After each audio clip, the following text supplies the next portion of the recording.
This is Pod Populi. Podcast for the people.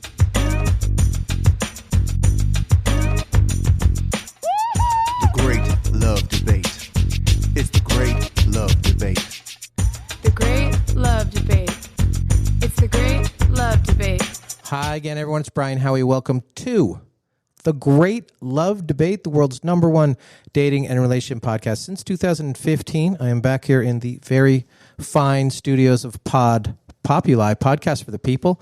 I am at the one in Scottsdale, Arizona, and normally I say, it's the big Scottsdazzle today, but I'm a little behind, a little tired, and I want to get into something a little deeper, a little more serious today. So two things. This podcast is dropping hours, maybe even a full day later than normal, which I never do. And I already got a bunch of emails on this, like, where's your podcast? Are you okay? Which I definitely appreciate. And I feel bad because in 8 years of doing this show, I always get it out, whatever the time is that we release it. We used to release it on Sundays. Now we do Tuesday mornings, and it comes out. And you guys commit to me each week. I have to commit to you no matter what. And I have recorded this podcast in, I don't know, a dozen countries. I recorded it on a phone in a Starbucks in Shanghai, and I recorded in a bar in Melbourne, and in a food court in Thailand, and on a beach in Tel Aviv, and a casino in Vegas. Everywhere I was, no matter what, I made it work because I think it's important. So this podcast is not going to be a travel log, but that is important. It's important that I get it out, and I wanted to get it right. So I was on a plane, and then another, and then one thing led to another, and so you're getting this podcast minutes hot out of the oven after I actually record it, but it is a bit late, and I hope it does not happen again. No excuses. But this episode is not about me, but it is just me, because there's two things that I want to talk about, and they're loosely related. So I'm going to merge them, and we're going to see where this goes. So let me start with something I saw in the news last week, and it bothered me as much as any news story in quite some time, which is saying something, because some of our news stories are a big pile of yikes. So let me just read the lead to this story, and I think you're going to be bothered by this as much as me. And I know we're always trying to look at the lighter side and the brighter side of the love, dating, relationship sphere, but this is the dark, dark end of the spectrum. And so I'm just going to read it, and then I'm going to talk about it, and then I'm going to get a little bit deeper into what I want to talk about. So, according to PennLive.com, citing a criminal complaint filed by police, the messages between the two allegedly began on May 5th, 2021, when Metzger, on military training out of town, Royce allegedly messaged Metzger that she was in another relationship and the new man would be taking over as father of their daughter. I hope for the child's sake that you do kill yourself, Royce allegedly wrote, PennLive.com reported. She would be better off not knowing you. She also allegedly informed him that she planned to have sex with a boyfriend on Mother's Day while your daughter calls him daddy, PennLive.com reported. On another occasion, Royce allegedly sent him a video of her having sex with a man after Metzger gave her $200, which she told him was too little, according to PennLive.com. And the story goes on and on. So long, awful story short, and this is not the first time we have heard one of these awful stories. He killed himself. And so she's charged with aiding suicide and misdemeanor harassment, which seems really minor in the scheme of things. And this is such a horrific story. But to me, this is also a symptom of where we are as a dating culture and an overall society. People can't just move on. And people have to seek revenge. And they have to inflict pain. And there is this culture of dating bullying on the way in and on the way out, and it's just fucking gross. It's gross. And it starts out as manipulative, and it moves into a need to control a narrative, and then it gets into this really, really terrible corner of controlling an outcome and a psyche and a will until we're all just broken. And I hate it. And so I had to think about how much am I a part of this awful cycle? Not nearly to that degree, but just an awful cycle of what are we doing here? So, we've talked about a bunch of times on this show about what I perceive to be the fallacy of closure. And about how you really never are going to get it, at least not in the way you think. But this story and what I'm talking about, it's not really about wanting closure, because this kind of thing is about not wanting it. It's about keeping something going for some twisted reason. How many of you secretly stalk your exes, honestly, or wish ill on them? You're watching what they do, and you're sending bad vibes and all the juju you send out into the world. You're hoping for the very worst for them. And that's the very worst of you. If you want them hurt or sad or even dead, like in this extreme case, you are seriously, seriously fucked up. And you are dead, at least inside. Because you can't have it both ways. You can't move on and you can't find happiness and you can't be emotionally healthy if you harbor these feelings of resentment and revenge and you want to still control their lives, because the emotions about all this and when they surround all this, they still control you. On the way into the relationship, while you are in it, and while you are out of it. And we have this need to never let anything go, especially the bad.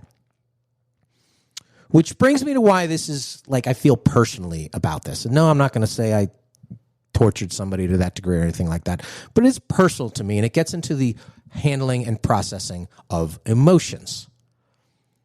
Many of you guys watch Succession, and I have been and am a big fan. The production value, no show ever looked more expensive. The clothes, the writing, the lines, all of it. And not to give any kind of spoiler alert, but one of the pivotal lines of that show, and it's said by Kendall, who referred to him as himself as the eldest son without actually being the eldest son, but he said that maybe the poison drips through. Maybe the poison drips through. And the line, as he said it, was in reference to the sins of his father and all of the fathers who passed them along to the sons, and the evil and the manipulation and all of it.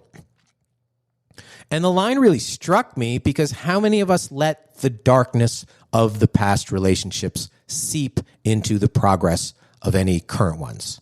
How much damage do we pay forward? Personal relationships, family relationships, work relationships.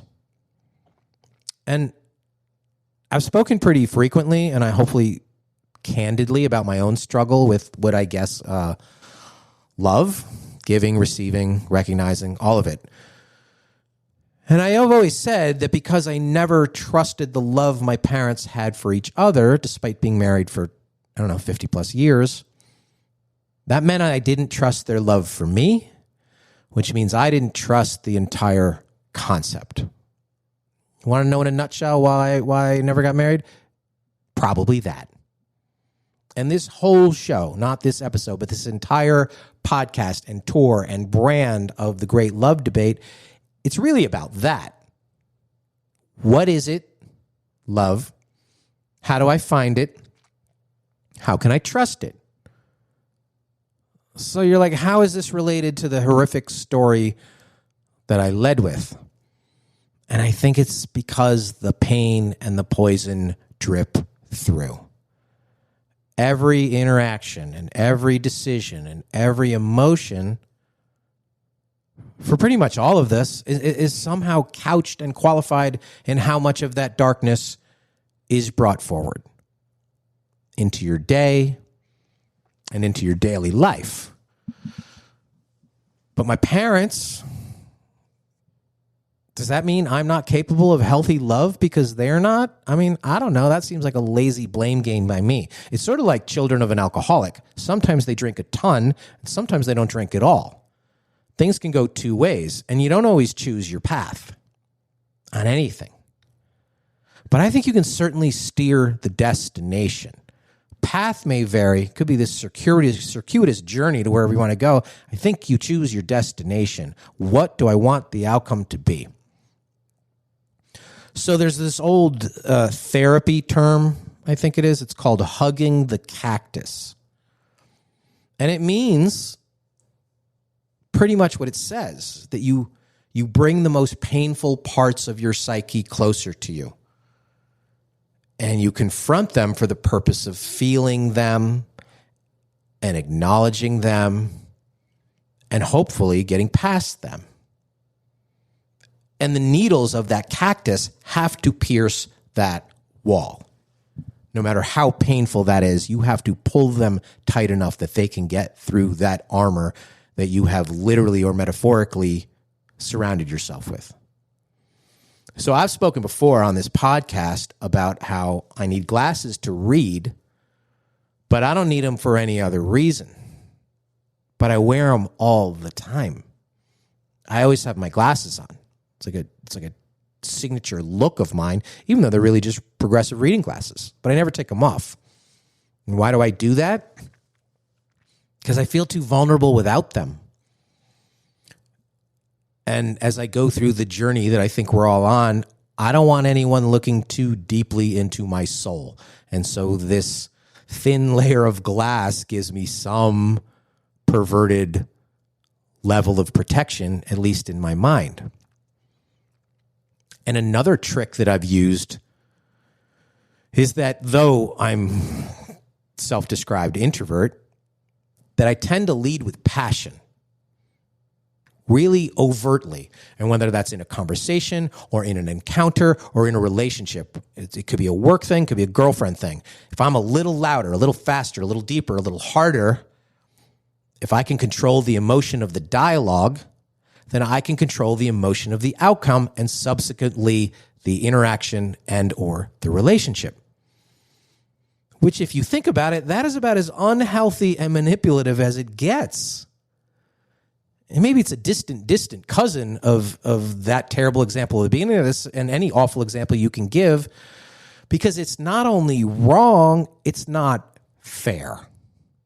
It's not fair to anybody in your life. People deserve the honest you. People deserve true emotions. And they deserve your actual thoughts and your real feelings. And if everything you are giving is to control a narrative or to determine an outcome or even to protect a truth, it is, by its very nature, going to be hurtful. And mostly to yourself. And I think we all have to recognize that. Like from the moment you are trying to get into a relationship and doing everything you can to get them to like you, and moving into during the time that you are actually in a relationship and doing everything you can to get them to appreciate you, to the time the relationship ends. And you're trying to process all that comes with that. Because in a way, the relationship ending, it is a bit of a death. And it doesn't matter how or why it ended or the circumstances behind it. This living thing that was the two of you, when it ends, that died. Your emotions for this person or this situation are no longer what they were. And love may have shifted into rage, because can be kin emotions. And lust may morph into revenge. And none of that change is healthy because that change is all rooted in some sort of pain. The poison has dripped through. And you have to be aware of that. And you have to cut it off before it gets somewhere that you can't get back from. Go to point of no return. Or it takes too many of the best years and the best relationships of your life. These are not easy conversations to have. These are not things you can just bring up over brunch because they're layered and they're nuanced and they're manipulative and they're painful. They're not easy emotions to understand. Why do I say these things? Why do I act this way? Why do I feel these feelings towards them or against them? And so I personally, I'm giving myself a little credit here. I've never been one of those people. I've never wished ill upon exes. But if anything, I wanted them to find happiness immediately so that I felt no guilt over whatever substandard behavior I had that led to the relationship's ending, the demise of it. I'm like, oh, thank God she found somebody else. She won't be mad at me anymore. That is equally fucked up and incredibly sad. And I blame so much of my own shit on the stuff from my father and my mother. And then if that poison drips through, it's their fault, not mine. Now, that's lazy thinking. It's never entirely them. It's still you. It's still me. Because we're not embracing the cactus. You're wearing the glasses, you're controlling the narrative. You are fearing the honest outcome. That's me. And I think that's a lot of you. That's most of us. And that's why I think we have these conversations over and over in all kinds of places, in all kinds of ways. And most of our episodes here, if this is your first time tuning in, they're not normally like this. Most of them are fun and we laugh, but sometimes we have to pause and take a harder look. Like, let's just hold on a minute and say, is this where this love stuff goes? To that place? That police blotter story that I read? So I want to take a harder look today, even if it dropped a few hours late. I think because it matters, like all of it matters.